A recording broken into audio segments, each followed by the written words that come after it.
Voilà, c'est fait. Donc, c'est en train d'enregistrer. Ce que je ne sais pas, c'est quel est le. Moi, j'ai deux écrans, donc je ne sais pas quel écran est enregistré. Je ne suis pas certain qu'il enregistre les deux. J'imagine qu'il enregistre le volet principal.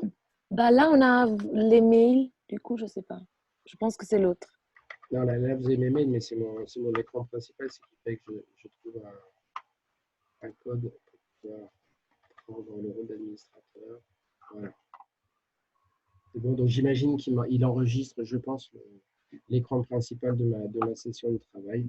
On verra, ce sera un test. Du coup, ce que je vous disais, c'est que là, j'ai trouvé, grâce à cette colonne attributaire nom, j'ai trouvé la ligne qui correspondait à l'enregistrement de l'entité Montpellier. Si je la sélectionne en allant sur la bordure de ma table attributaire, vous voyez que la ligne apparaît en bleu, elle est sélectionnée. Et ce qui est intéressant avec les SIG, c'est que cette sélection va pouvoir se faire aussi au niveau des entités géométriques. Hein. On a vraiment un lien direct entre les objets géométriques qui sont sélectionnés et les lignes d'enregistrement qui sont sélectionnées dans la table attributaire.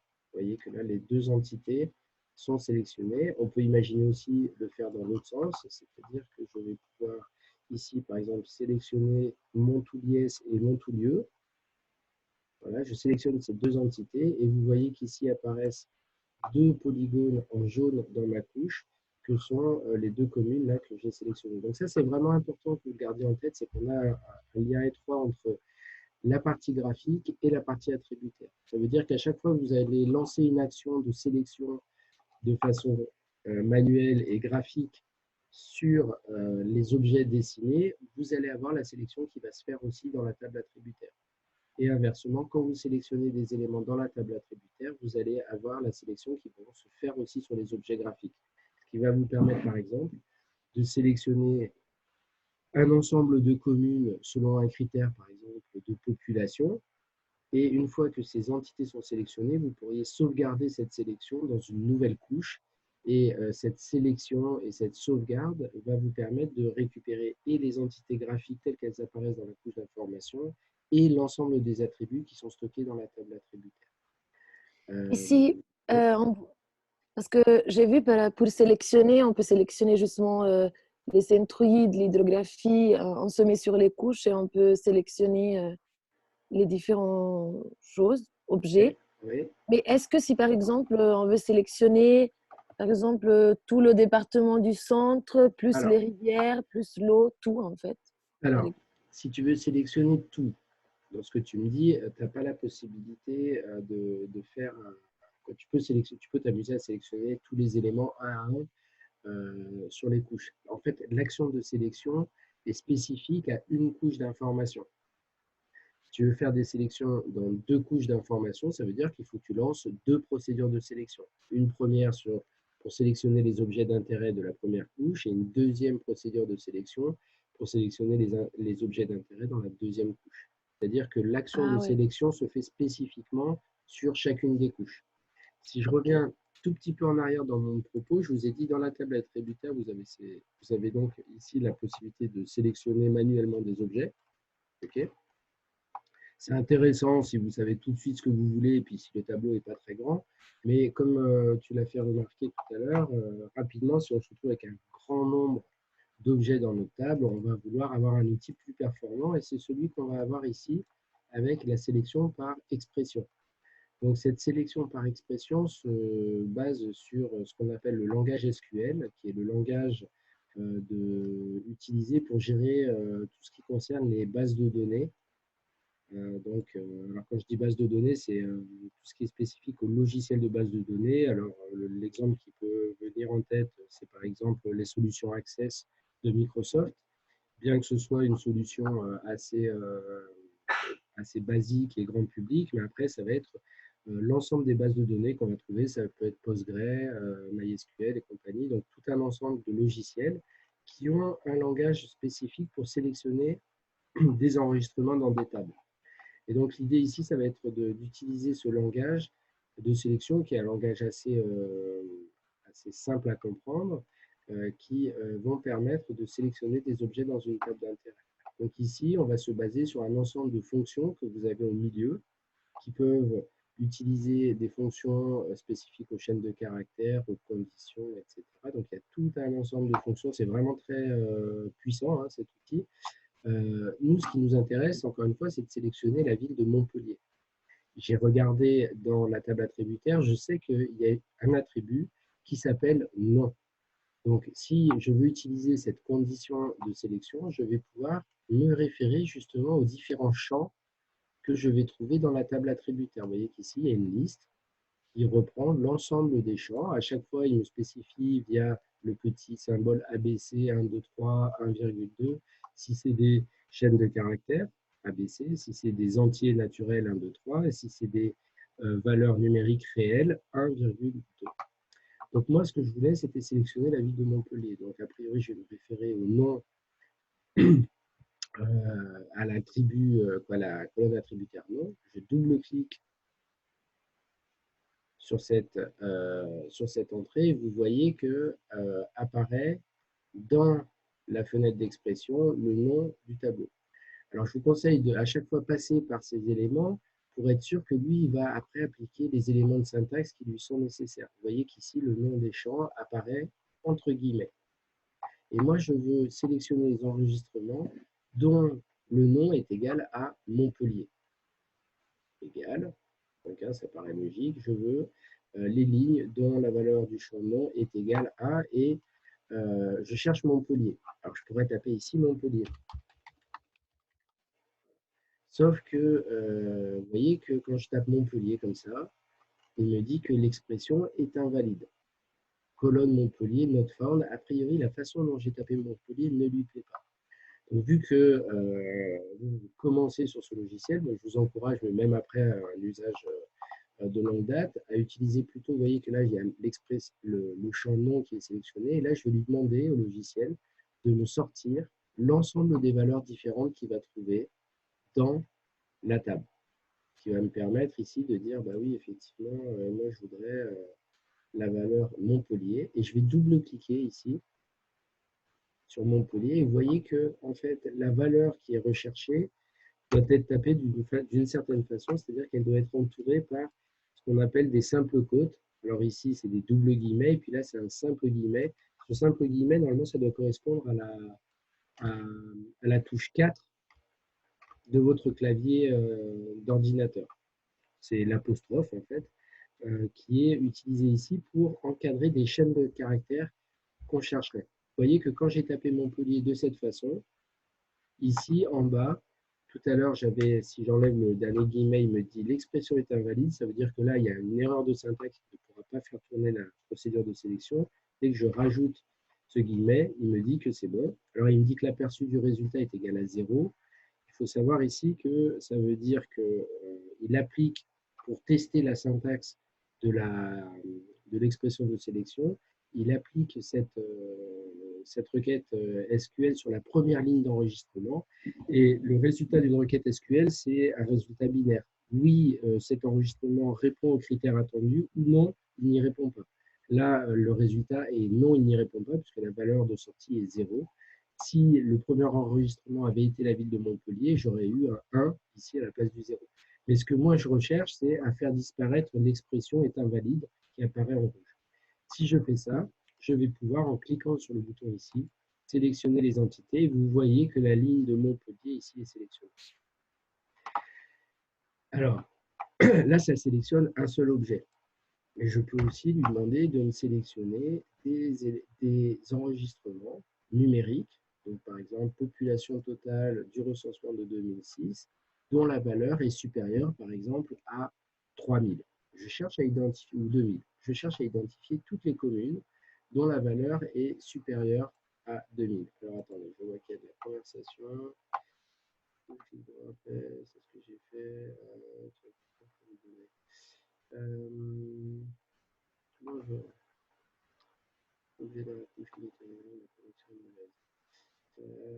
C'est qui? C'est Priscilla qui demande. Est-ce que c'est bon, vous lui avez répondu? Oh, bah, ok. Bon, vous faites le service après-vente pour Priscilla, ça me va. Donc là, si je veux faire une sélection, Pop Total 2006, je vais vouloir après utiliser un opérateur de sélection qui est je cherche toutes les communes supérieures à 2000 habitants. Si je prends supérieur à 2000 habitants, je vais avoir ici d'autres fonctions, par exemple, opérateur, je crois, voilà, opérateur, je vais pouvoir accéder aux différents symboles mathématiques. J'aurais pu les taper directement avec mon clavier, mais si je veux être sûr qu'ils existent, je vais avoir ici la possibilité de dire, ben, voilà, je veux tous ceux dont la valeur est supérieure à 2000. Voilà. Sélectionner les entités. Et vous voyez que ici, je vais avoir sur l'ensemble des 1556 polygones qui sont contenus dans la couche limite administrative, il me précise qu'il y en a 250 ici qui sont sélectionnés. Si je scrolle un peu sur mon tableau, je vois qu'effectivement, il y a une multitude de lignes qui sont sélectionnées. Puis surtout, je vois que ces colonnes, ces éléments apparaissent ici sélectionnés en jaune dans ma couche. Qu'est-ce qu'on pourrait dire sur l'originalité de positionnement des communes supérieures à 2000 habitants sur la région de Languedoc-Roussillon? Vous diriez quoi là, au regard de la sélection? Elles sont toutes au niveau du littoral. Voilà, effectivement, hein, il y a une prédominance du littoral dans la position des communes de grande dimension. Et puis après, on retrouve des pôles urbains secondaires comme Alès, Carcassonne. Ici, ça doit être la fin de la vallée Font-Romeu et compagnie. On peut aller faire du ski dans les Pyrénées-Orientales. Mais effectivement, il y a une prédominance du littoral. Donc ça, c'est pour tout ce qui concerne la manipulation des objets géométriques et attributaires. Et c'est vraiment un des outils très puissants de la DSIG et que vous allez apprendre à utiliser dans le premier TP et puis à parfaire un petit peu dans le deuxième TP. Alors là, on a fait une sélection sur un seul critère et ce qui est intéressant avec la sélection par expression, c'est qu'on va pouvoir ici combiner des critères. Je veux ceux dont la population totale de 2006 est supérieure à 2000 et qui appartiennent, par exemple, juste au département de l'Hérault. Donc, et où la valeur du champ DPT, donc le champ qui renseigne sur l'appartenance au département, est égal à 34. Je sélectionne les entités et vous voyez qu'on va avoir ici le même critère de sélection sur la population, mais qui est cette fois-ci restreint aux seules communes appartenant aussi au département de l'Hérault. Donc là, c'est sur une logique administrative. On pourrait très bien imaginer, par exemple, si on travaillait sur le registre parcellaire graphique, qu'on appelle aussi le RPG, qui montre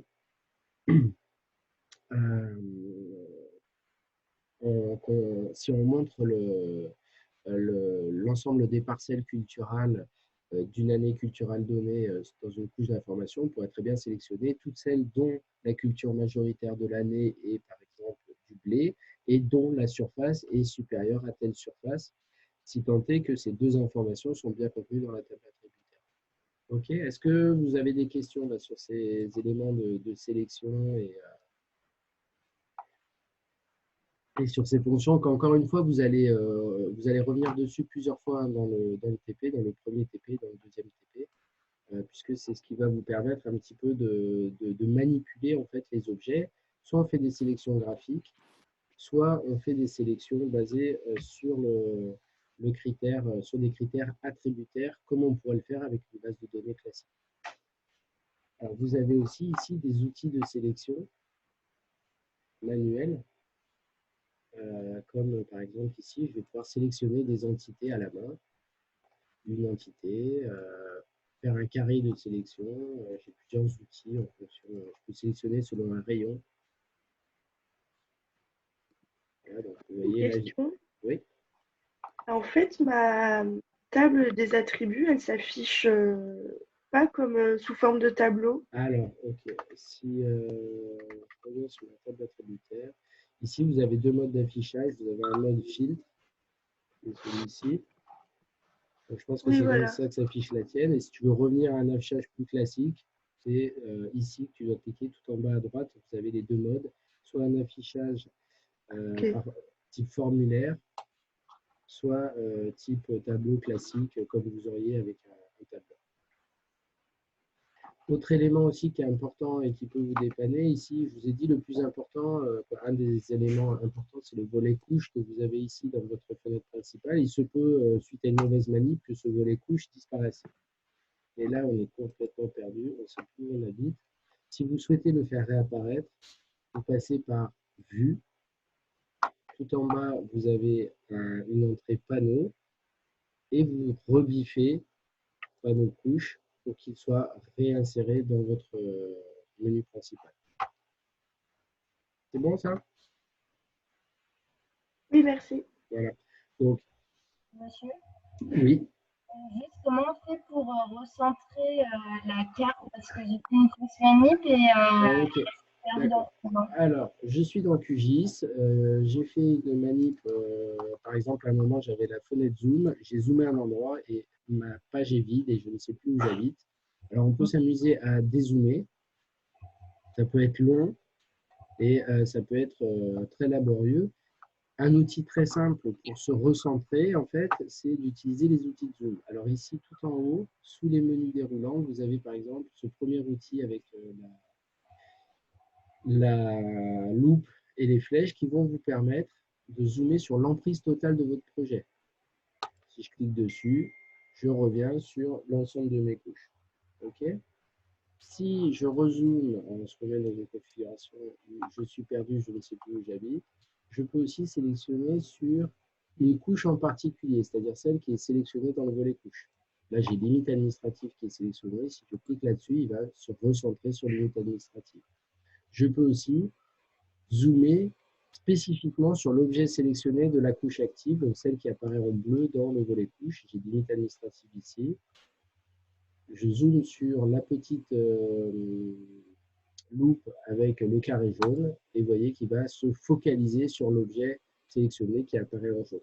Donc on voit qu'ici on a plusieurs objets, on a plusieurs outils de sélection qui vont vous permettre vous de vous y retrouver, c'est-à-dire qu'à un moment si vous ne savez plus où vous êtes dans votre projet, vous avez ces outils qui vont vous permettre de vous recentrer.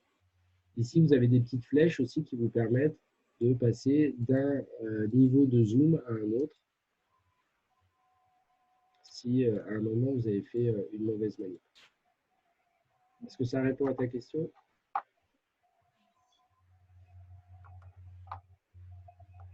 Est-ce que c'est bon, Laura? Tu as pu retrouver le... Oui, merci. Ok. Donc, ça, c'est les outils de sélection sur les couches vectorielles. Un petit, je prends 5 minutes aussi là, pour expliciter le volet explorateur qui est un volet important. Donc, tout à l'heure, je vous ai dit, il y a le volet couche qui est très important. Et puis, le volet explorateur, c'est celui qui va vous permettre d'ajouter des couches d'informations qui seraient présentes soit sur votre disque dur, soit sur des menus, sur des ressources distantes. L'idée ici, c'est de passer par les la différente hiérarchie. Donc, ça remplace un petit peu, ça peut remplacer l'outil qui est ici. Donc, ici, on a le gestionnaire de sources qu'on a vu hier avec différents modes ou types de données qui vont vous permettre de lancer des actions spécifiques en fonction du type de données que vous cherchez à charger. On a vu hier comment charger des données vectorielles. On a la possibilité de charger des données raster, et puis après, il y a tout un ensemble d'autres types de données qu'on ne verra pas forcément là sur ces 3 TP d'initiation parce qu'ils sont un peu spécifiques, mais qui existent par ailleurs et que vous pourriez être susceptible de rencontrer. Donc ça va vous permettre d'aller chercher les données. Donc par exemple ici, je cherche à charger une donnée vectorielle, c'est un fichier, et je vais spécifier au logiciel où aller chercher cette donnée. Donc là, c'est des couches vecteurs. Je clique sur vecteur et je vais rentrer, je vais sélectionner par exemple. Je vais sélectionner département France.shape. Je fais ouvrir. J'ajoute. Et cette nouvelle couche d'information apparaît dans mon répertoire de travail. Alors, c'est pratique, ça marche bien, etc. Par contre, on peut imaginer que ça peut être laborieux au quotidien, à chaque fois aller cliquer au moins sur 4 étapes successives. Donc ici, avec le volet explorateur, si ce dernier n'apparaît pas, c'est comme tout à l'heure, hein, vue, panneau, et vous devez cliquer ici, panneau explorateur. Vous pouvez même en afficher un deuxième si ça vous permet de mieux travailler. Donc là, moi, ça ne sera pas mon cas, hein. Je vais fermer ce deuxième. Je vais fermer ce deuxième volet. Mais si on reste ici, je vais pouvoir aller parcourir mon disque dur. Donc là, je vais aller dans D. J'ai un répertoire de travail dans thème. Dans données TP1.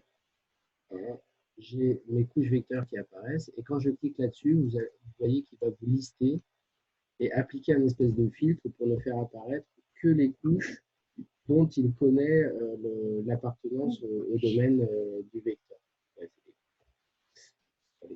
Bon, du coup, il y a centroïde, département, etc. Si je veux ajouter, par exemple, limite administrative, je double-clique sur cette couche, elle est automatiquement ajoutée à mon projet en cours. Et ici, je peux éventuellement décider, je m'aperçois que, ah non, je l'avais déjà ajouté, et je supprime cette couche de mon projet. Encore une fois, hein, on parle vraiment de modifier la session de travail, mais ça n'impacte aucunement les données telles qu'elles sont sur notre disque dur. Je peux faire aussi ici une sélection multiple. Je sélectionne 3 couches et je peux faire un drag and drop dans mon volet couches pour ajouter automatiquement ces 3 couches dans mon projet. Et donc ça va vous permettre de travailler peut-être un peu plus rapidement que,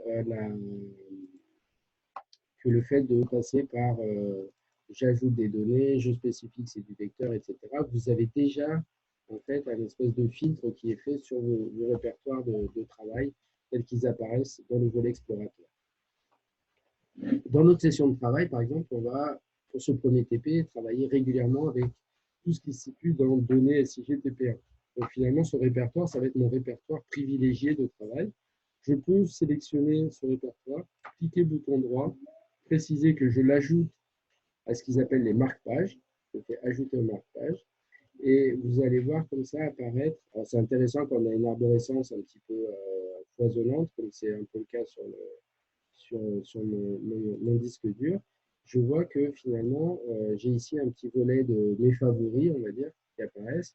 Et j'ai ici, voilà, il a ajouté directement l'entrée temp, ARA, QGIS, données, SIG, machin. Et du coup, ça me permet de gagner du temps. C'est un raccourci qui me permet d'accéder directement au répertoire de travail sur lesquels je suis en train de bosser. Donc ça, c'est des petites façons de travailler sur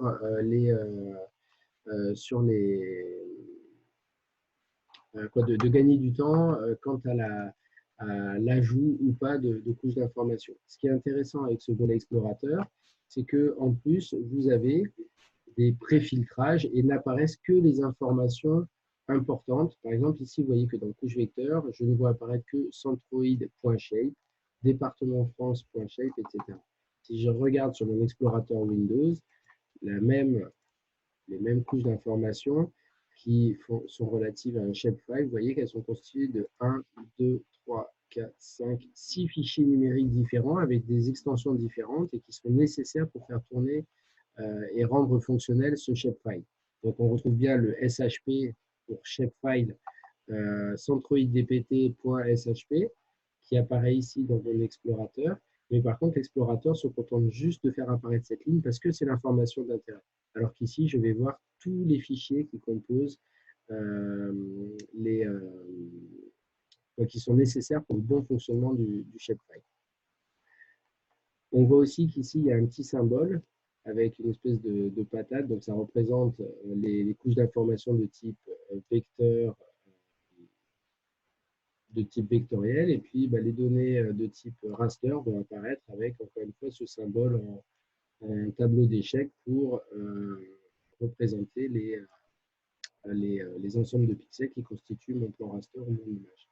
Donc, ça va permettre comme ça d'avoir une information préliminaire sur la nature des données. Est-ce que c'est donnée vectorielle ou une donnée raster. Alors, je regarde 2 minutes la conversation de Zoom. Mathilde, non, c'est Hello. Qu'est-ce qu'elle a, Hello? La sélection arrière-plan dans le tableau des attributs. Est-ce qu'Elodie peut nous demander, non, nous dire quel problème elle rencontre?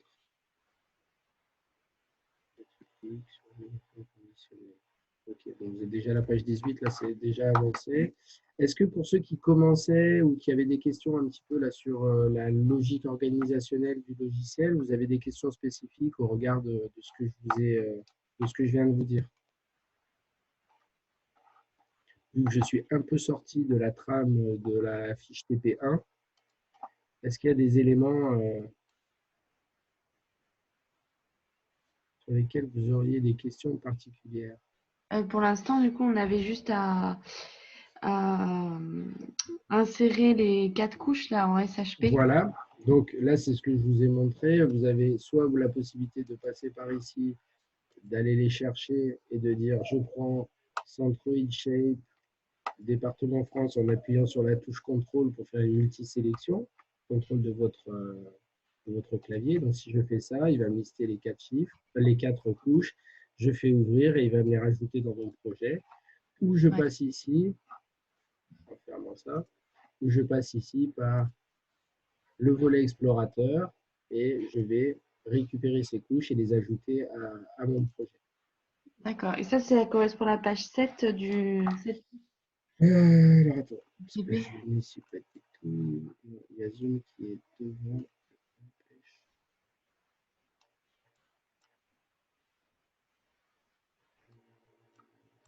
Est-ce que c'est la page 7? Ça correspond à la page 7, je ne sais pas.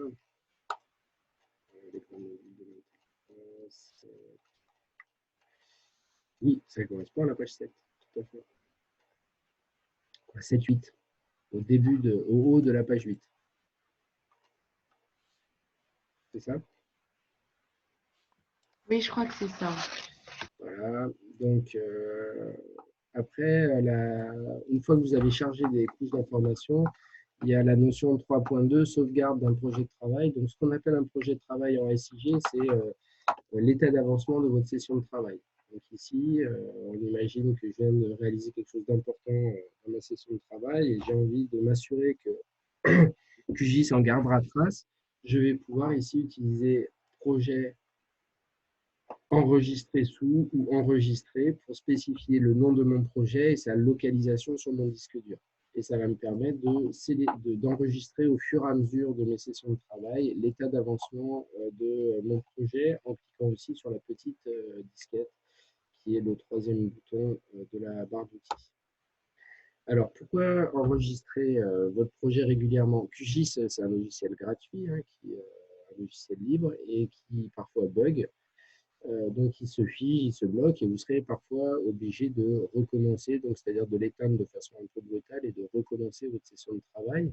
Donc, vous allez pouvoir, grâce à cette notion de sauvegarde de projet, vous allez pouvoir faire un petit peu des espèces de photos instantanées de votre session de travail au moment où vous sauvegardez. Il n'y a pas de sauvegarde automatique dans les SIG. Ce n'est pas comme dans Word où vous allez pouvoir avoir vous allez pouvoir lui demander de sélectionner votre. Essayer de faire. Alors, j'ai plus mon volet. Monsieur, Oui, pardon.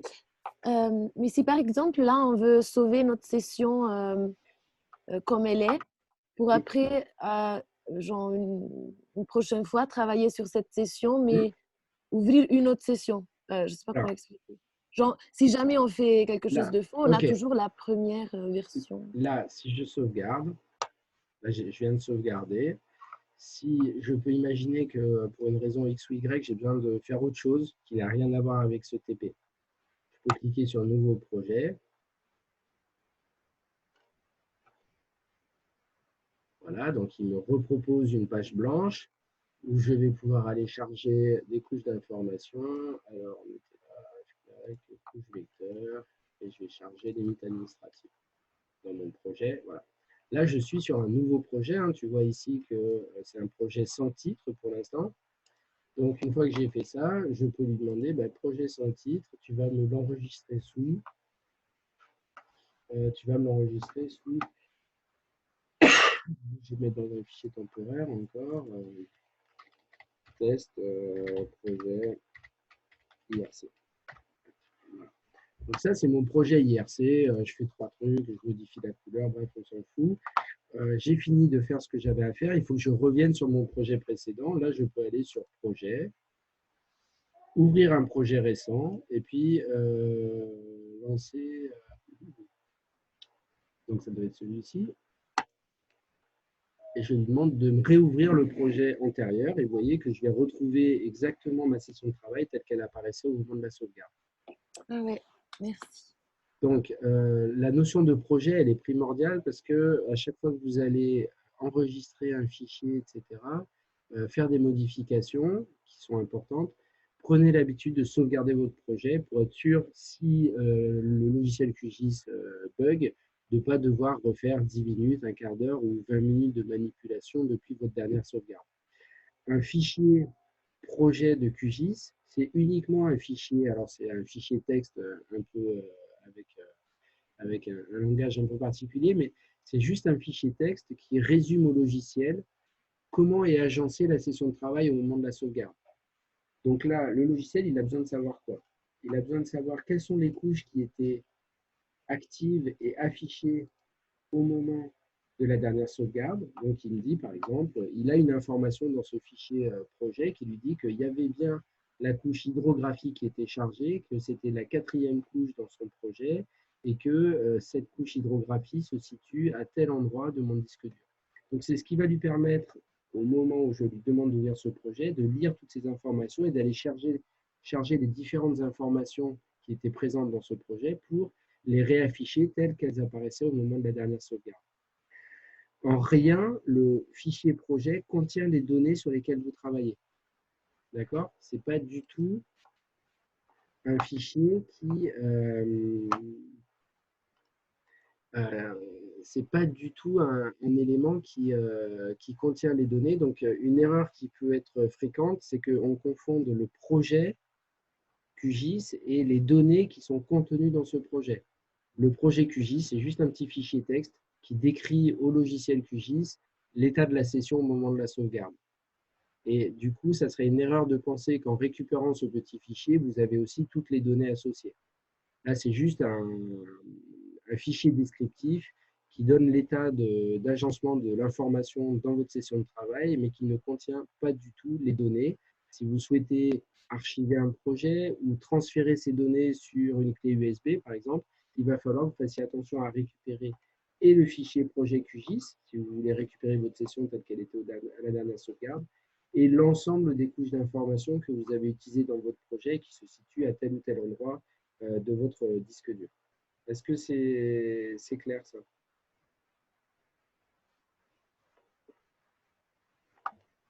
Oui. Ouais, c'est bon. Tac, tac, tac.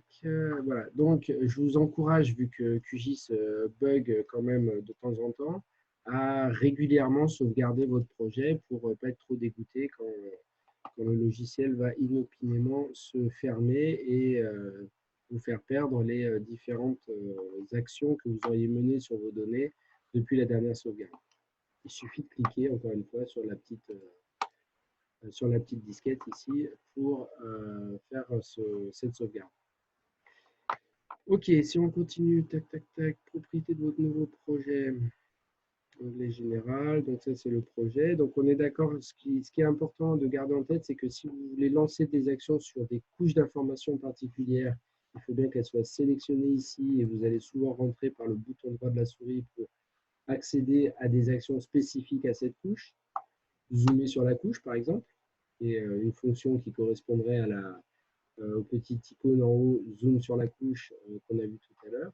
Et il y a aussi des actions qui sont spécifiques et globales au projet de travail, donc à votre session de travail. Donc pour y accéder, il faut aller dans projet, propriété. Et là, vous allez pouvoir régler des paramètres spécifiques à votre projet. Donc, c'est quelle est la couleur de la sélection? Est-ce que c'est le jaune? Mais je peux décider que moi, le jaune, ça ne m'intéresse pas trop, c'est pas très visuel. Je préférais avoir une autre couleur, orange, je ne sais quoi. Voilà, je peux changer la couleur de mon fond. Ben, moi, je voudrais un truc voilà, qui soit non contrasté.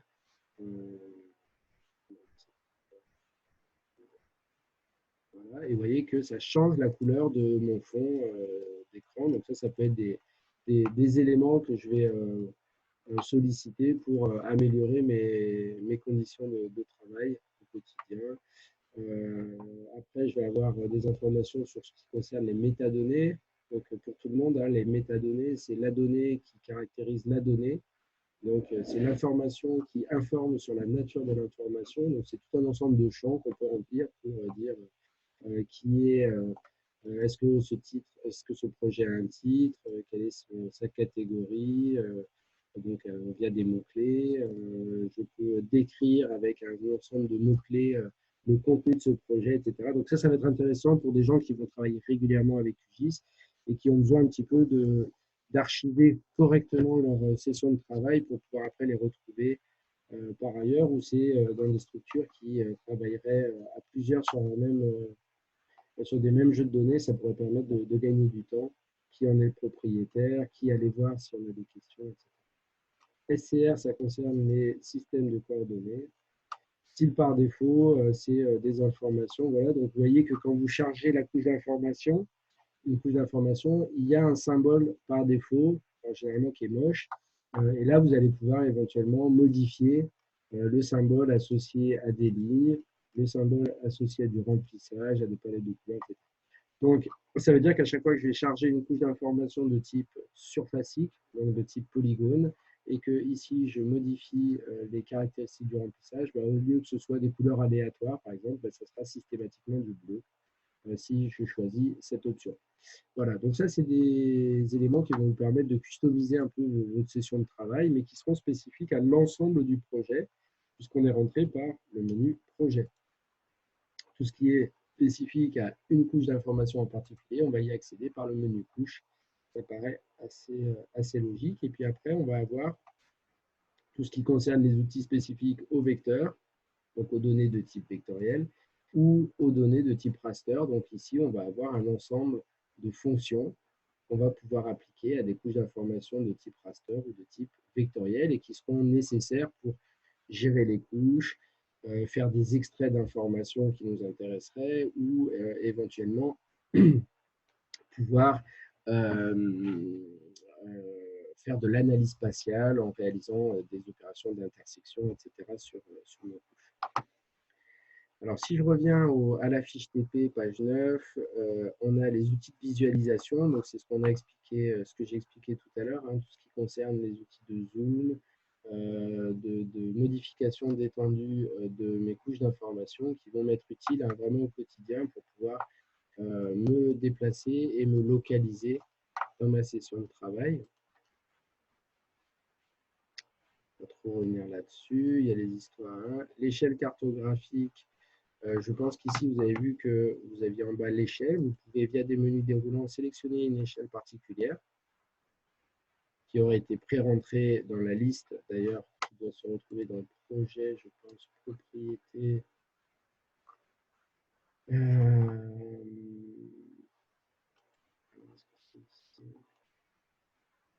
Voilà, ici, je peux rajouter une échelle.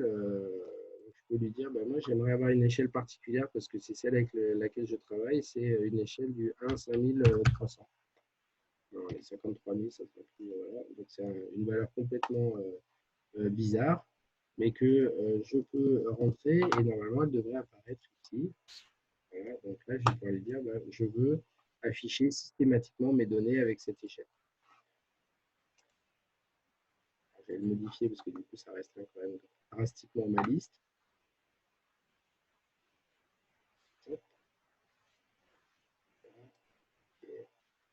Okay. Prenez l'habitude, quand vous êtes dans les menus, là, comme ça, quand vous avez un petit taquet triangulaire noir, de cliquer dessus pour vraiment dérouler toutes les options.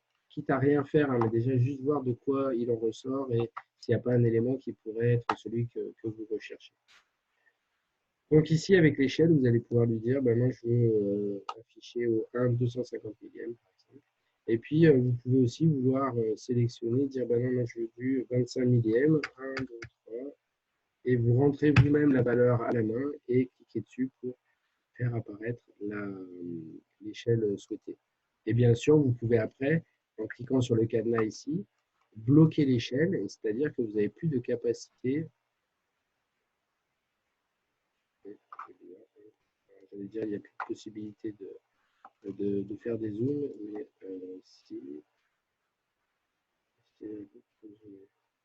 ah, ok, bon, voilà, ça c'est je ne vais pas rentrer dedans, c'est une spécificité là-bas.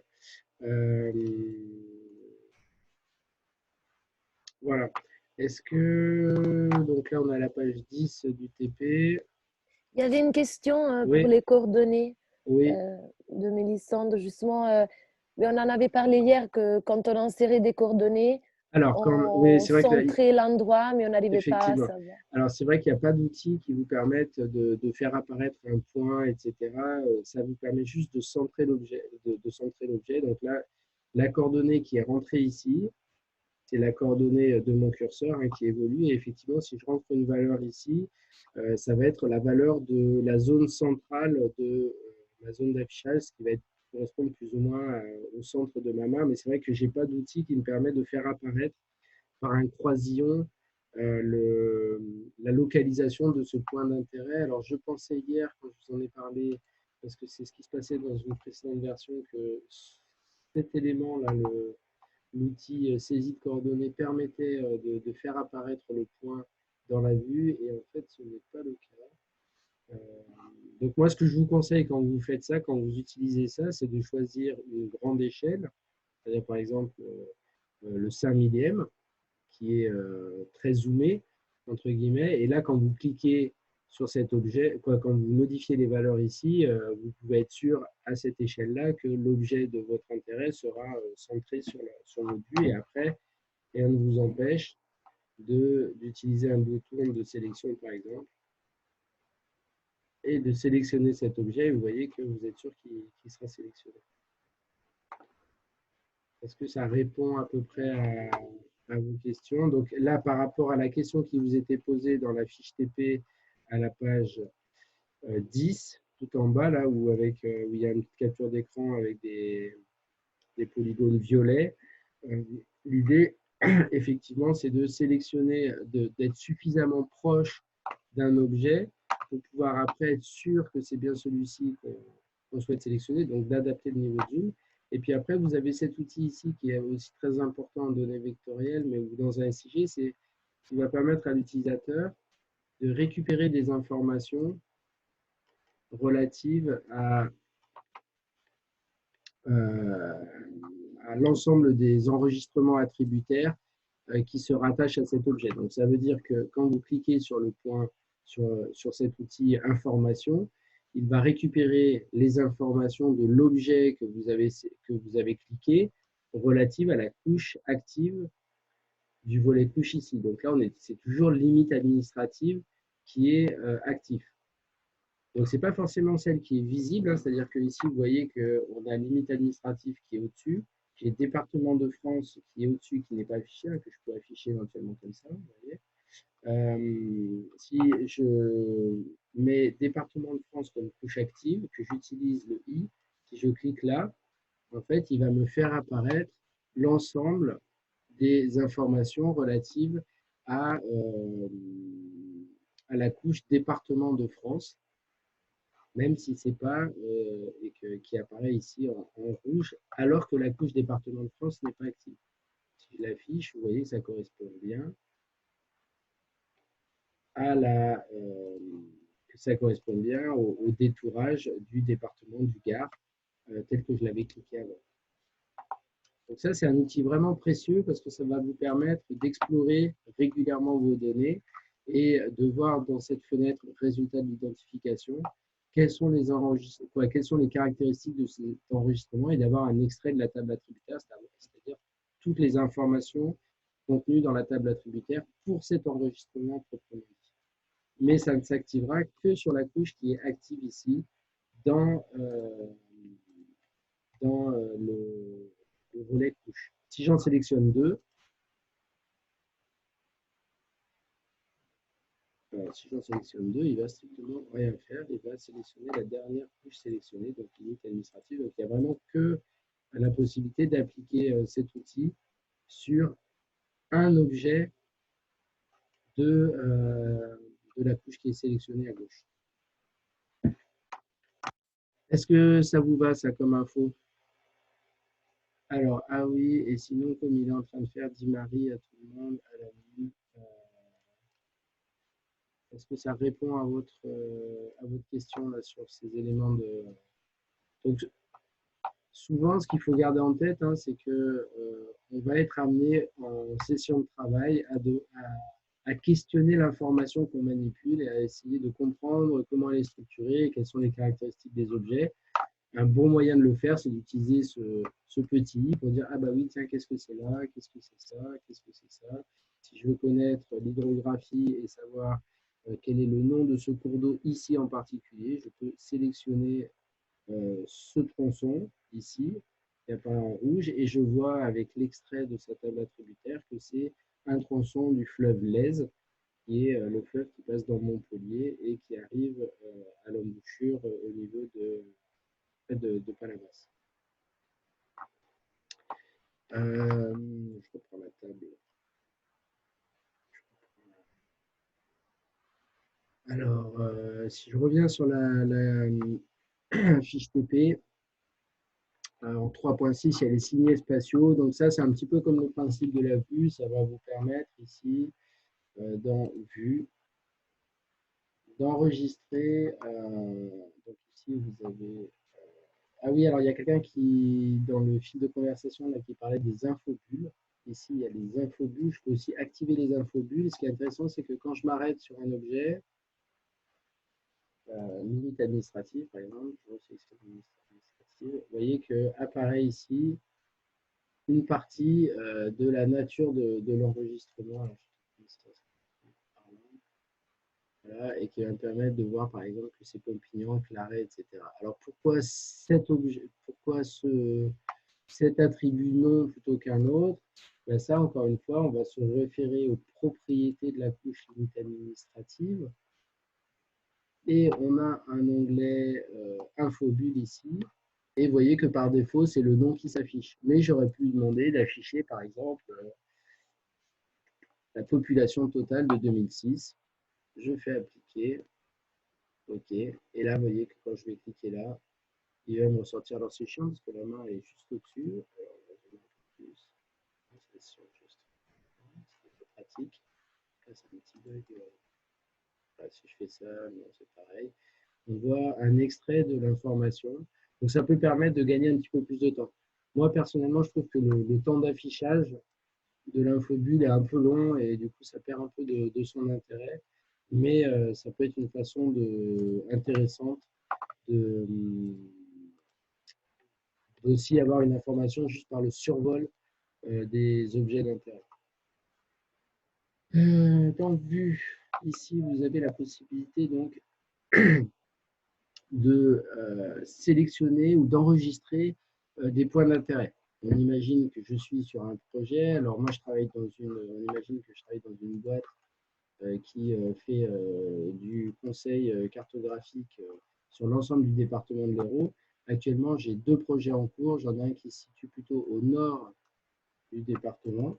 Donc, je vais pouvoir ici enregistrer la localisation de cette zone d'intérêt.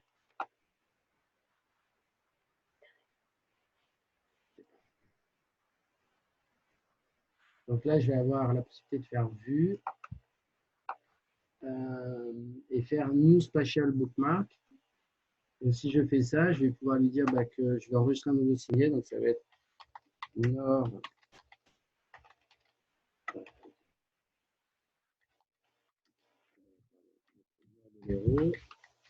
Voilà. Je l'enregistre.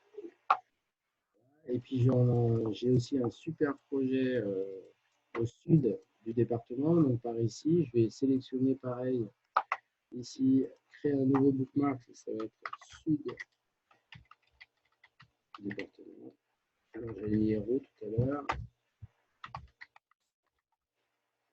Et grâce à ça, je vais pouvoir après bénéficier ici d'un manager de bookmark, donc une petite interface qui va relister l'ensemble des bookmarks qu'on avait, et puis je vais pouvoir lui dire, en fait, non, moi je vais aller dans le nord de l'Hérault, et je vais cliquer dessus, voilà, et il va recentrer le projet sur l'étendue sauvegardée ou associée à ce bookmark ou à ce marque-page spatial.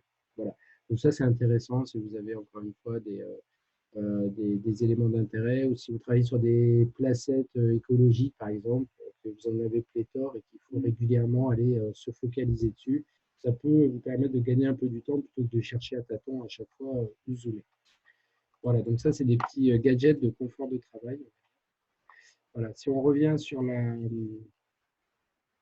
la table attributaire, on attaque justement les données vectorielles. Alors, il y a tout un ensemble d'informations qu'on a déjà passées en revue plus ou moins de façon désorganisée.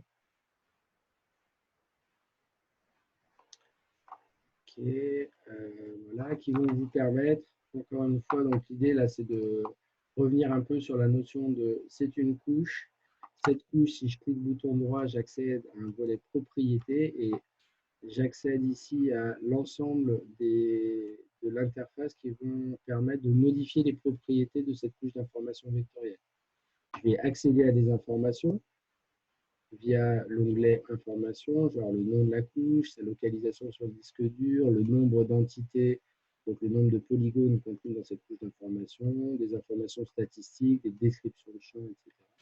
Et puis, je vais avoir tout un ensemble d'autres informations, symbologie, c'est tout ce qui va me permettre de modifier l'apparence, étiquette, il y en a qui en ont déjà parlé dans la conversation et c'est abordé aussi dans la fiche TP. Ça va vous permettre d'accéder aux notions de label.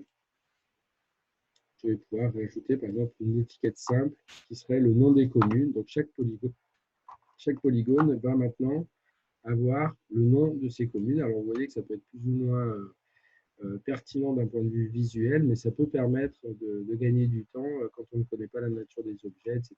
Ou ça peut permettre de gérer une partie de l'information qu'on souhaiterait voir apparaître sur une carte finale. Rapidement, là, ce type de label automatique va poser le problème de comment s'agencent des labels qui sont très proches les uns des autres, est-ce qu'ils se recouvrent, est-ce qu'ils masquent de l'information, mais ça, à la rigueur, ce n'est pas impératif aujourd'hui. On va pouvoir insérer des diagrammes, faire des vues 3D, donc tout un ensemble d'actions qui vont s'appliquer sur des éléments particuliers de la couche et qui seront spécifiques à la couche à laquelle cette fenêtre de propriété se rattache, donc ici en l'occurrence limite administrative. Donc là dans la fiche TP vous avez la description des différents onglets. Alors des fois c'est pas exactement, je vois par exemple là vous avez un onglet 6 vous avez différents onglets qui sont plus ou moins décrits là dans la fiche TP. J'ai décrit ceux qui étaient importants je pense pour vous, mais pas.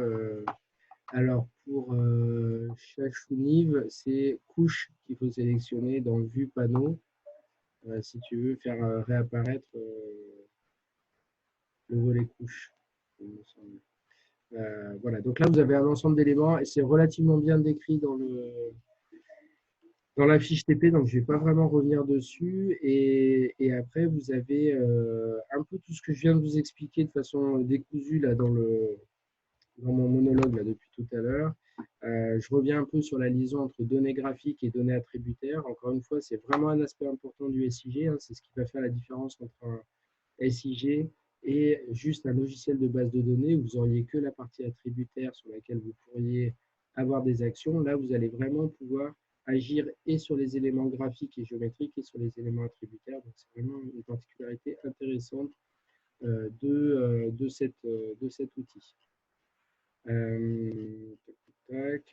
Voilà, donc est-ce que vous avez des questions là par rapport à tout ce que je viens de vous dire? Est-ce qu'il y a des choses qui vous questionnent Euh, ou sur lesquels je serais allé un petit peu trop vite et je vous ai un peu perdu en cours de route? Moi, je me suis perdue. Comment vous avez fait à faire apparaître les noms des communes sur Alors, la le nom carte? des communes, ça, vous allez le voir aussi dans la fiche TP, mais c'est quand tu cliques ici, bouton droit, propriété,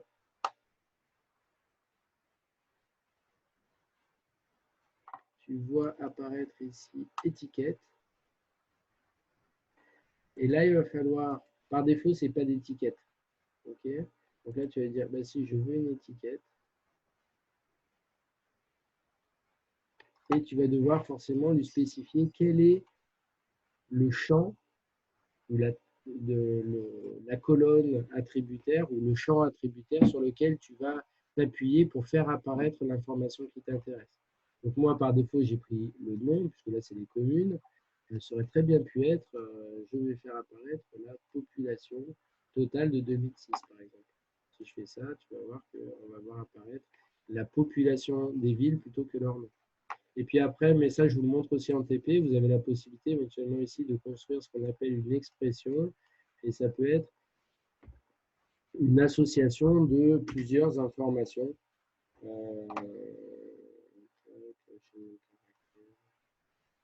exemple, ici, je peux lui demander de faire apparaître le nom. Est-ce que ça fait ça?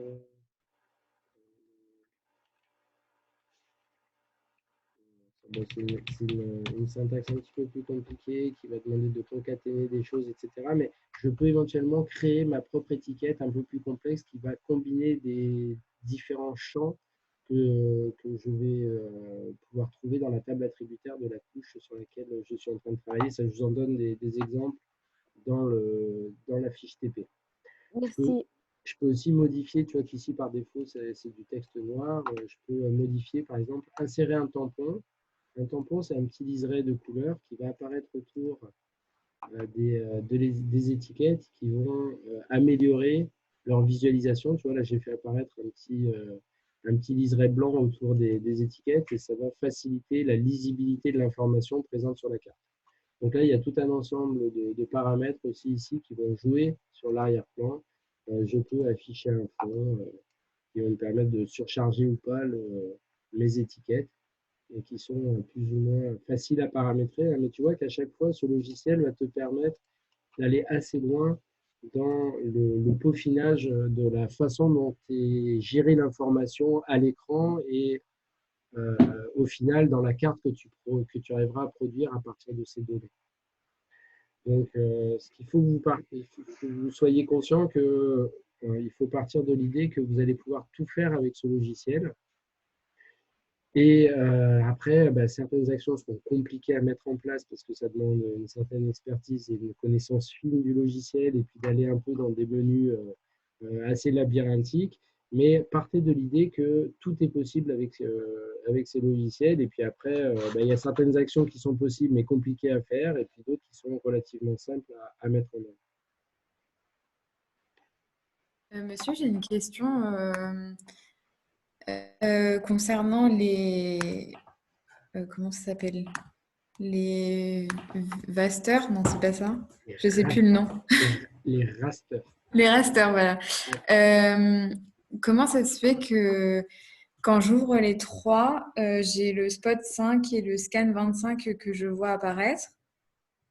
Mais le IGN 1946, j'ai l'impression que c'est une photo et donc du coup, on peut juste la voir à part quand on zoome en fait.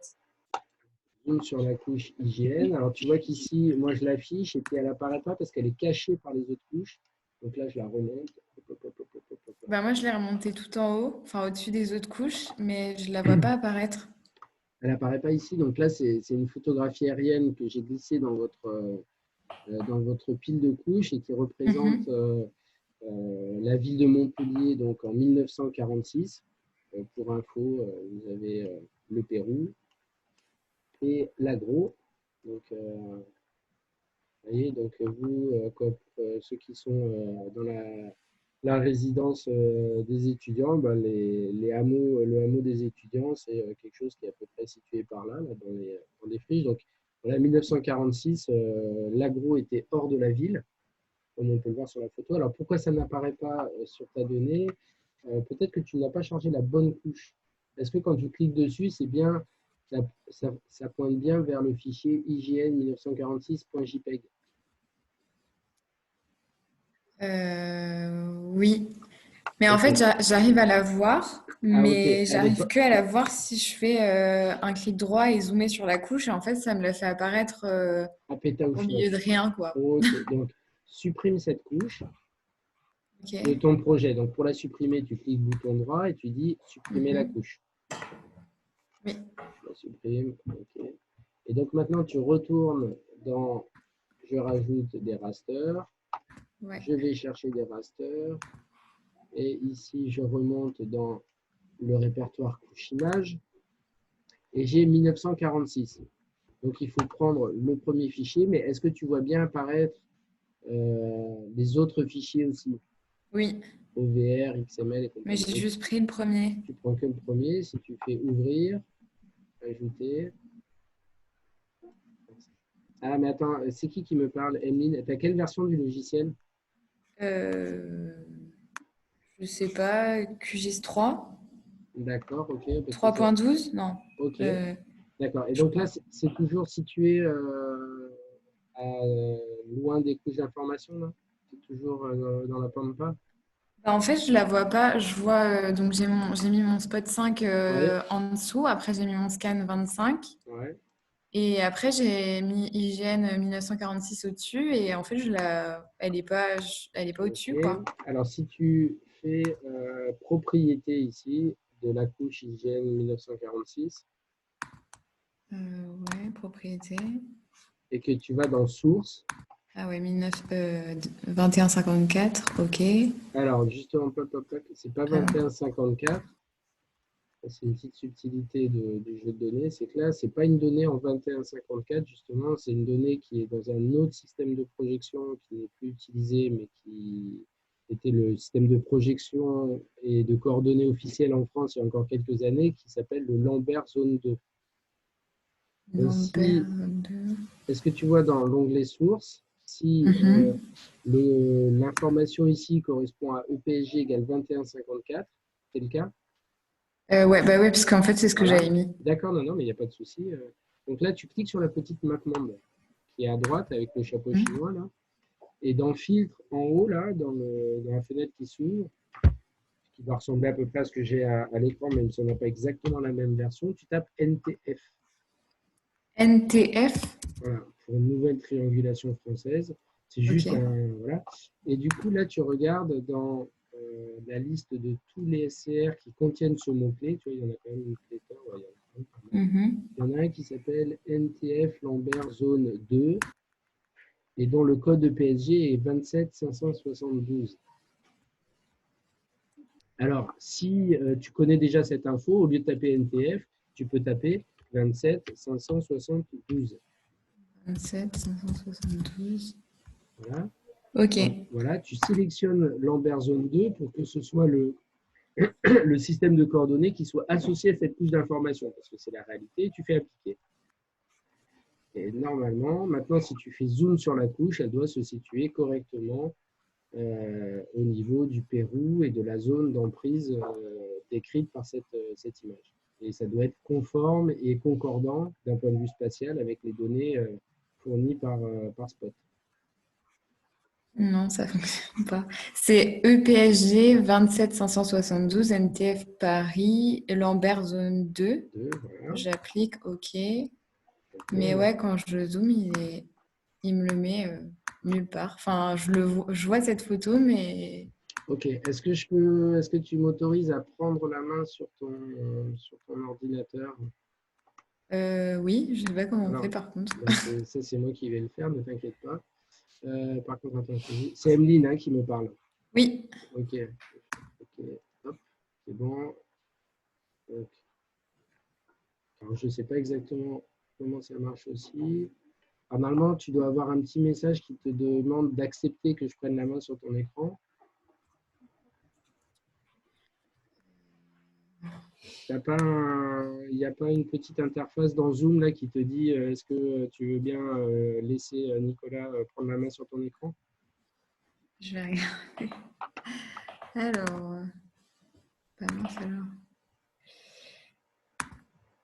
Euh,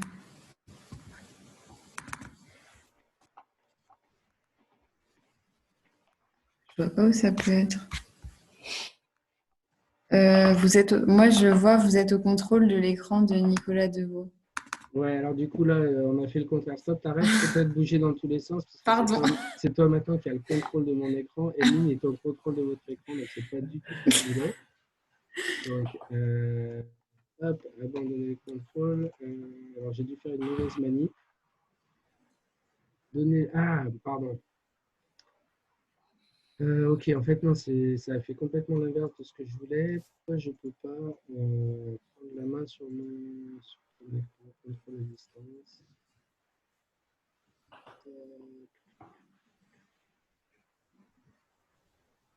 Ok, bon, alors ça ne le fait pas dans le sens que je souhaiterais. Bon, je me renseignerai pour. Normalement, c'était moi qui étais censé prendre la main sur ton écran, ce qui n'était pas le cas. Bon, normalement, par rapport à ce que je t'ai dit, si tu retournes dans les propriétés ici de ta couche, Mhm. alors, couche, dans IGN 1946, si tu cliques sur propriété, dans l'onglet source, et bien en EPSG 27572 comme celui que j'ai. Ouais. Ouais. Oui. Donc, normalement, si tu fais ça, et ici, en bas de ta fenêtre projet, ici, tu as bien EPSG 2154 qui est actif. Où ça? En bas à droite de ton interface QGIS, tu as la petite map monde qui est reprise et qui permet de spécifier quelle est la couche d'information qui est. Ah non. Alors, Mais c'est parce qu'en ah, fait, j'avais coché nos CRS. Je pense que c'est pour ça, non? c'est vraiment pour ça en fait. Et Ouais. donc là, il faut que tu décoches l'option aucune projection et que tu relaisses par défaut la projection à la volée. Là, normalement, ta donnée 1946 va se relocaliser au bon endroit, conformément aux autres couches d'information. On aurait dû commencer par là en fait. Il veut pas. Si, il va vouloir. Ok. Là, normalement, si tu zoomes sur 1946, elle se relocalise bien au niveau de Montpellier, de sa périphérie nord. Mais en fait, il veut pas enlever. Genre, je décoche nos CRS. Ah, mais du coup, c'est parce qu'il faut que je. Ah bah non, faut que je coche quelque chose ou pas? Après avoir. Non, normalement, tu fais aucune projection et tu cliques sur appliquer en bas à gauche de la fenêtre, et en bas à droite de la fenêtre, pardon. Et normalement, il l'applique. Bah, en fait, il veut pas. Ça me met toujours la map monde barrée En et. grisé. Ouais. OK. Quand tu vas dans. Ouais, je sais pas. Bon, là c'est un peu compliqué. Il faudrait que j'arrive à prendre la main sur ton écran. Et là, à distance, c'est un petit peu compliqué. Non, mais sinon, je vais regarder et je vais. Ouais, il doit y avoir une petite subtilité. Alors, ça se peut que d'une version à l'autre, toi, tu me dis que tu as la version 3.12. Moi, là, je suis actuellement sur la 3.10. Il se peut qu'il y ait des changements de gestion par défaut, là, des systèmes de coordonnées qui pourraient éventuellement poser problème et ne pas réagir exactement pareil entre mon ordinateur et le tien, et qui pourrait Ouais. expliquer ces petits décalages. Euh, Mais non, mais je vais chercher, je vais bien trouver. D'accord. Merci. De rien. Du coup, là, on en est rendu presque à la fin de la fiche de TP. Après, il y a des informations spécifiques aux données raster. Et puis après, la dernière étape de la fiche TP, c'est de créer une sortie cartographique, donc d'utiliser les outils nécessaires dans le logiciel QGIS pour produire une carte. Alors, ce qu'on appelle une carte, ce n'est pas une capture d'écran de votre projet QGIS, mais c'est une production cartographique et ça passe par ce qu'on appelle le gestionnaire de mise en page. Donc, dans le menu projet, gestionnaire de mise en page, vous allez pouvoir ici créer une mise en page vide qu'on va appeler ma belle carte numéro 1. OK. Hop, je majuscule. Hop, voilà, ma belle carte 1. OK. Et en fait, QGIS va vous ouvrir une nouvelle interface, un nouveau module qui est le module cartographique. Donc là, vous avez votre page qui est représentée, qui sera la page sur laquelle vous allez travailler. Par défaut, c'est un A4 en format paysage. Et vous allez pouvoir ici ajouter tout un ensemble d'éléments. Donc vous allez pouvoir ajouter une carte 3D, ajouter une image, ajouter une étiquette, ajouter une légende, ajouter une échelle graphique, ajouter une flèche du nord, etc. Donc ajouter l'ensemble des éléments qui sont attendus dans une carte. À minima, une carte, c'est composé d'un titre clair, d'une composition cartographique, d'une légende, d'une échelle d'orientation, d'une flèche d'orientation, d'une échelle de cartographie qui va permettre à l'utilisateur de voir un petit peu, de faire le lien entre la donnée affichée et sa représentation dans le monde réel, quelle est son emprise dans le monde réel. Donc ça, c'est ce que vous aurez à faire pour finir la fiche TP, c'est-à-dire créer une carte pour vous permettre de créer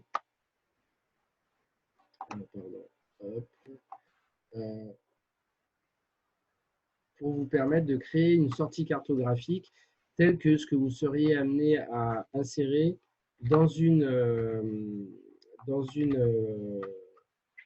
donnée, dans un rapport par exemple, que vous souhaiteriez mettre dans une annexe de votre rapport. Donc, ici, ajouter une nouvelle carte mise à jour. Je dessine l'emprise qu'aura ma carte au final ou que je souhaiterais donner à ma carte et il va récupérer le contenu de ma vue. Ce qui est intéressant ici, c'est que vous avez un lien dynamique entre ce qui est présent dans votre vue et ce qui est affiché ici. C'est-à-dire que là, si je dis, alors attends, voilà ce que je vois dans ma vue, voilà comment elle est centrée, mais je vais désafficher ma spot parce que ça ne m'intéresse pas, je veux afficher que ça. Je reviens dans mon module cartographique et quand je suis sur mon module cartographique et que je fais une mise à jour en cliquant sur la petite flèche ici, si ça ne se fait pas de façon automatique, donc la petite flèche qui est là, je clique là-dessus, il va tout de suite aller chercher ce qui a été modifié dans mon projet QGIS pour le rafraîchir et le mettre à jour sur ma composition cartographique. Et donc, tant que je ne suis pas satisfait de ce que j'ai à l'écran ici, ça veut dire que vous allez devoir revenir dans votre projet QGIS pour modifier ce qui ne vous plaît pas. Je trouve que limite administrative en bleu turquoise, en fait, franchement, c'est moche. Et ce n'est pas ce que je veux dans ma carte finale. Donc là, je vais modifier ici le mode de représentation. Je vais pouvoir ici lui préciser que je ne veux pas ce bleu-vert, je veux plutôt quelque chose de grisé, par exemple, de beaucoup plus neutre. Voilà, hop. Et puis j'aimerais avoir des contours plutôt rouges, voilà, qui soient un petit peu plus épais. Voilà, donc je ne dis pas que c'est forcément plus beau, mais c'est juste pour vous montrer que quand je vais modifier des éléments dans ma couche, appliquer, ça va apparaître dans ma couche. Et si je reviens dans mon composeur cartographique, qui est ici, normalement, ça va se mettre à jour. Si ce n'est pas le cas, je peux forcer la mise à jour en cliquant sur « Rafraîchir l'affichage en haut » ici. Et il va aller réinterroger le logiciel et vous voyez que cet élément a été modifié. Pareil, quand je vais rajouter un élément de légende, ici, il va me faire apparaître tous les éléments qui sont présents dans mon tableau. Donc, ici, je vais pouvoir à chaque fois accéder aux propriétés de cet objet légende. Vous voyez que quand je clique par exemple sur la carte, ici, dans mon composeur cartographique, les propriétés de l'objet font référence ici à la carte 1. Et donc, il y a un certain nombre d'éléments ou d'informations que je vais pouvoir modifier et qui sont relatives à l'encart cartographique. Si je clique maintenant sur la légende, les propriétés de l'objet font référence à la légende et me permettent d'avoir un certain nombre d'outils spécifiques à la légende. Par exemple, ici, je vais pouvoir modifier le titre de mon encart de légende. Alors, je peux écrire légende de ma belle carte. Voilà. Et ça, c'est tout de suite mis, modifié dans mon bloc de légende. Voilà. Et je vais pouvoir ici spécifier qu'est-ce que je dois faire apparaître. Par exemple, ici, je peux lui demander de montrer que les entités à l'intérieur de l'entité de la classe courante. Voilà, ça, c'est un truc un peu spécifique. À gauche, je peux décider de modifier, par exemple, d'avoir plutôt ce type de représentation. Donc, c'est des petites options qui vont me permettre de spécifier un petit peu comment je vais agencer les éléments. Et puis là, je peux lui demander aussi, en désactivant mise à jour automatique, je peux lui préciser quelles seraient les couches qui seraient visibles ou pas dans mon encart légende. Vous voyez qu'ici, il y a tout un ensemble de couches découpées, il y a tout un ensemble. Vous voyez que mon encart est très grand parce que j'ai beaucoup de couches d'informations dans mon projet, mais toutes n'ont pas d'intérêt à apparaître dans ma légende finale. Il y en a qui ne sont pas utilisées. Donc là, je peux éventuellement décocher mise à jour automatique et puis spécifier quelles seraient les couches que je veux voir apparaître en les supprimant de mon encart légende. Voilà, ça m'intéresse pas. Je claque. Limite administrative, c'est pareil. Là, je ne veux pas qu'elles apparaissent avec tous ces codes, donc je les supprime. Et je vais comme ça purger un peu mon encart de légende pour ne faire apparaître que les éléments qui m'intéressent. Si vous voyez que département France, je ne suis pas forcément satisfait de la façon dont apparaît le nom de la couche avec un underscore, etc. Ce n'est pas ce que je veux voir apparaître. Là, je vais pouvoir modifier. Alors, voilà, ici, je vais pouvoir lui dire, ben non, en fait, tu vas l'appeler département. Voilà, et ça va être modifié dans la légende. Vous voyez que là, j'ai la main jusqu'au bout sur la façon dont sera agencé ce bloc légende et comment il va apparaître dans ma couche. Et puis, je vais pouvoir faire la même chose en sélectionnant, par exemple, ici, l'échelle cartographique. À l'échelle cartographique, je vais dire, ben voilà, moi, je veux une échelle graphique. Voilà comment elle va être. Ben là, c'est pareil, je vais pouvoir lui dire, il va me demander combien tu veux de segments. Alors, à droite, c'est marqué que j'en veux 2. Ben non, moi, j'en voudrais 4. Voilà. Largeur fixe, une unité, etc. Donc, il y a plein d'options. Il faut faire des essais-erreurs. Je vous encourage à papillonner là-dedans, à tester un petit peu les différentes options. Ne vous inquiétez pas, rien n'est irréversible. Il n'y a rien qui peut être cassé. Donc, il y a juste des tests à faire. Regardez ce que ça fait sur votre objet pour voir si ça correspond à vos attentes ou pas. Et après, vous faire plaisir en bidouillant un petit peu les différentes options pour essayer de produire une carte qui esthétiquement serait intéressante et qui vous permettrait de traduire ce qui est demandé à la fin de la fiche TP numéro 1 et qui sera à déposer aussi sur TCA. Par exemple, l'encart légende, ben moi j'aimerais bien avoir un petit cadre autour. Donc, il suffit que je clique ici et puis vous voyez que mon encart de légende maintenant est encadré de noir et je trouve que c'est plus lisible pour l'organisation de ma carte. Donc ça, c'est ce que vous aurez à faire pour finir la fiche de TP1, donc dans les dernières pages de la couche, de la fiche TP1.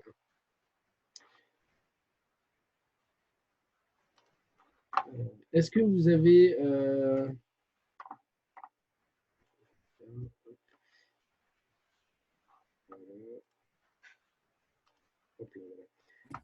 avez des questions restantes là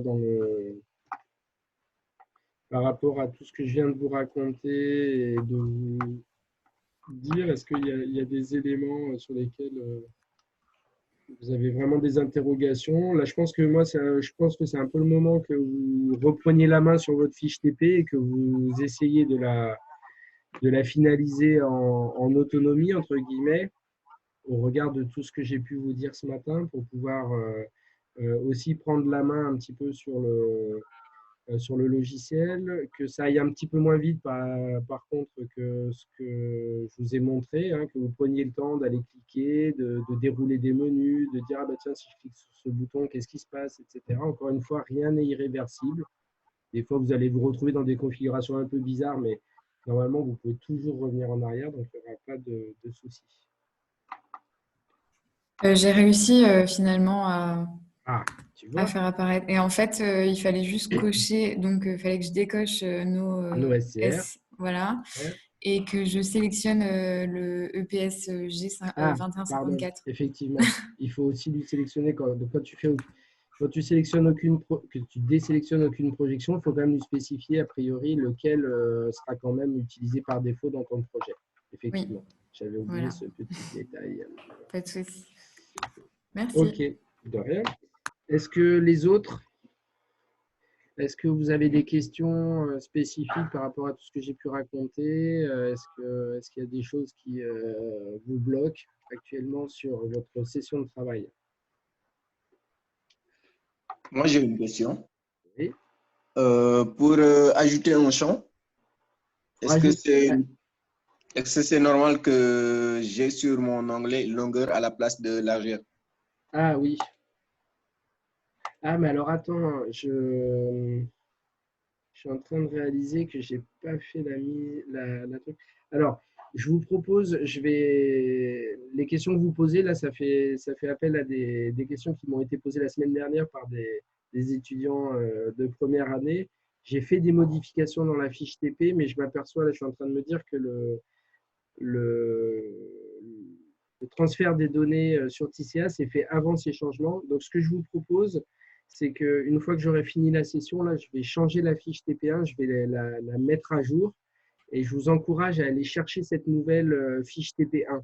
Il y a quelques petites modifications de termes comme ce que vient d'évoquer Lamine, c'est-à-dire qu'effectivement, maintenant, quand on ajoute un champ dans une couche d'information, si j'ouvre la table attributaire de limite administrative, si ici je veux rajouter un champ, donc je me mets en mode édition, j'ajoute un champ en cliquant sur un bouton qui vous est décrit dans la fiche TP. Ici, vous avez le terme longueur, alors que dans une version antérieure, c'était largeur qui était utilisé. Et du coup, ça, j'ai fait la mise à jour dans la fiche TP, mais ce n'est pas celle que vous avez à disposition sur vos ordinateurs. Donc, ce que je vais faire, c'est que je vais la mettre à jour sur TCA. Et vous aurez comme ça, si vous allez retélécharger la fiche TP1, la dernière mouture de votre... vous aurez comme ça la dernière mouture qui intègre un certain nombre de petites modifications à la marge, notamment de termes qui peuvent vous être utiles et qui peuvent vous permettre de moins être bloqué et de moins vous poser de questions, entre guillemets, d'être moins déconcerté entre ce que je vous dis dans la fiche TP et ce qui est effectivement présent dans votre écran. Et pour la vieille version de 18, ça ne change pas? Non, la version de 18, ça ne change rien. C'est bon. Du coup, TP1, tac, modifier.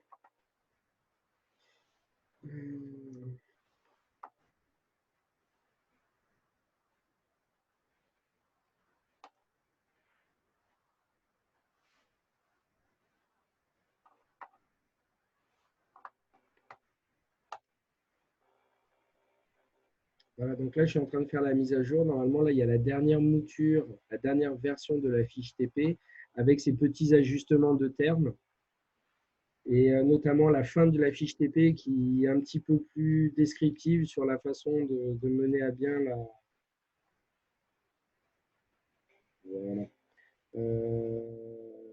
Voilà. Donc, je vous encourage à retélécharger la nouvelle version là, que je viens de déposer de la fiche PDF de TP et du coup, il y aura quelques petits ajustements comme ça. Si par contre, vous notez des décalages entre ce que je vous dis dans la fiche TP et ce que vous voyez à l'écran, n'hésitez pas aussi à le noter dans un coin ou à m'en faire part par mail ou sur le forum pour que je puisse, au fil de l'eau, faire des corrections et puis en faire bénéficier les autres étudiants qui sont les utilisateurs futurs de ces ressources de TP. Est-ce que ça vous va pour l'instant? Oui, ben, on va essayer de continuer. Moi, je pense que vous allez y arriver. Hein. Ne fais pas trop de soucis là-dessus.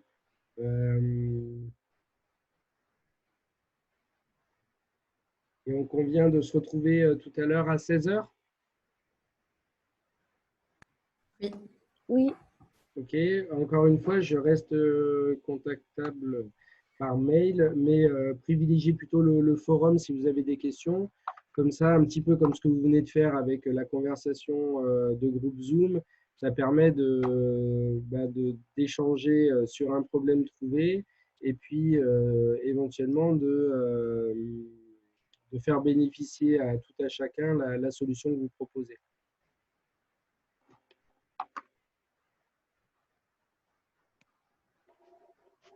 C'est bon? oui, Oui. Bon, ben, bon courage à tout le monde et puis on se retrouve tout à l'heure et autrement on échange via mail et forum quand ça vous arrange. Ok, merci monsieur. Merci. À tout à l'heure, bon courage et à tout à l'heure 16 h. À bientôt. Merci, au revoir. Au revoir.